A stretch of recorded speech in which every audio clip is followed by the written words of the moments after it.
उनके electoral politics में, चुनावी राजनीति में उनकी यात्रा को 23 साल लगभग हो चुके हैं। देश के साथ जो भी गलत करेगा, अरविंद केजरीवाल जी जैसे लोग, आम आदमी पार्टी के लोग जो भ्रष्टाचार को ही झूठा मुद्दा बना करके आए और खुद भ्रष्टाचार में लिप्त हो गए।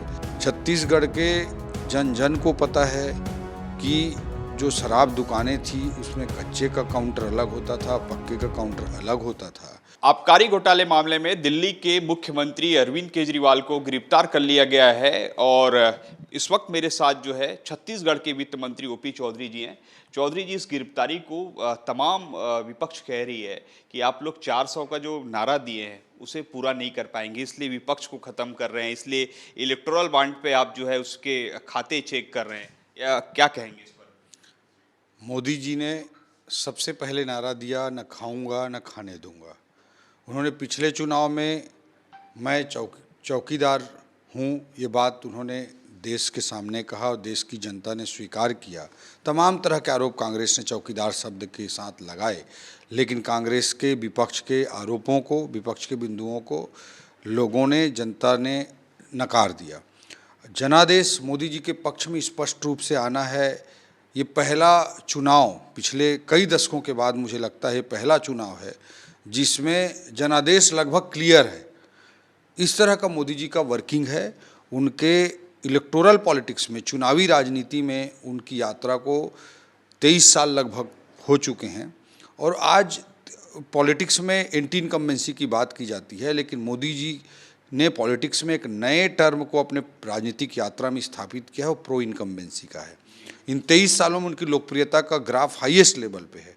तो हमको किसी को ख़त्म करने की, किसी से लड़ने की, किसी की झगड़ने की ज़रूरत बिल्कुल नहीं है, लेकिन देश के साथ जो भी गलत करेगा, अरविंद केजरीवाल जी जैसे लोग, आम आदमी पार्टी के लोग जो भ्रष्टाचार को ही झूठा मुद्दा बना करके आए और खुद भ्रष्टाचार में लिप्त हो गए, ऐसे लोग आज जब बेनकाब हो रहे हैं, कांग्रेस बेनकाब हो रही है, तो इनके पेट में दर्द हो रहा है।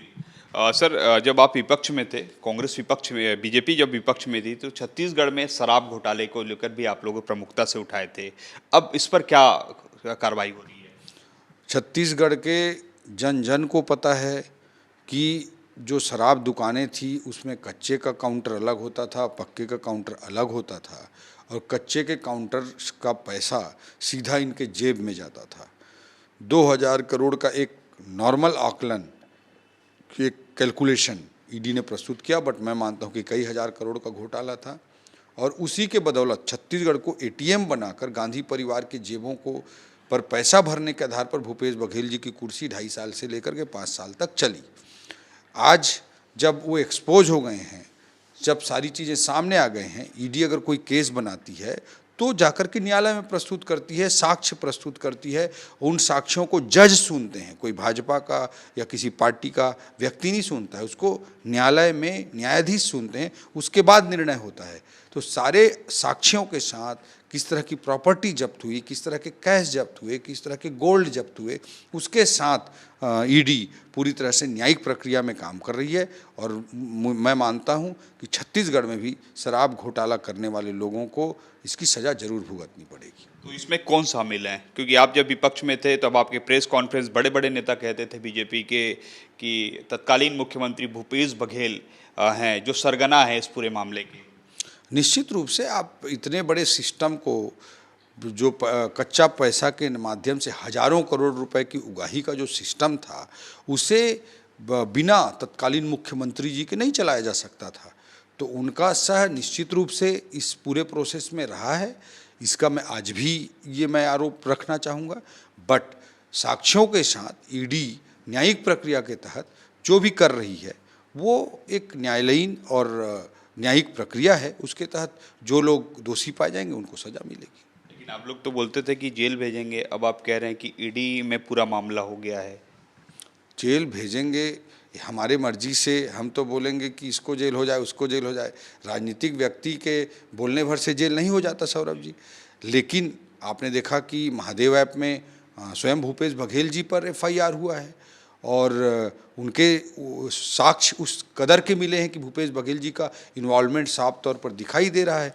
तब वो न्यायिक प्रक्रिया में उनके खिलाफ आगे कार्रवाई भी हो रही है। तो जहाँ लिकर का भी मामला आएगा उस पर भी साक्ष्यों के आधार पर निश्चित रूप से कार्रवाई होगी। महादेव ऐप में स्वयं भूपेश बघेल जी के खिलाफ साक्ष्य मिले तो एफआईआर दर्ज हुई है। तो आपने सुना वित्त मंत्री ओपी चौधरी जी को, जिनका साफ तौर पर कहना है कि मोदी ने नारा दिया था ना खाऊंगा ना खाने दूंगा, उसी तर्ज पर जो है आज जितनी भी कार्रवाइयां हो रही है और स्पष्ट रूप से उन्होंने कहा है कि छत्तीसगढ़ में जो आबकारी घोटाला हुआ था उसमें पूर्व सीएम भूपेश बघेल भी संलिप्त थे। अब ऐसे में आने वाले दिनों में देखना होगा जो ईडी अभी तमाम कार्रवाइयां चल रही है उस पर क्या भूपेश बघेल बचेंगे या नहीं। कैमरामैन योगेंद्र के साथ सौरभ सिंह परिहार, IBC 24 रायपुर।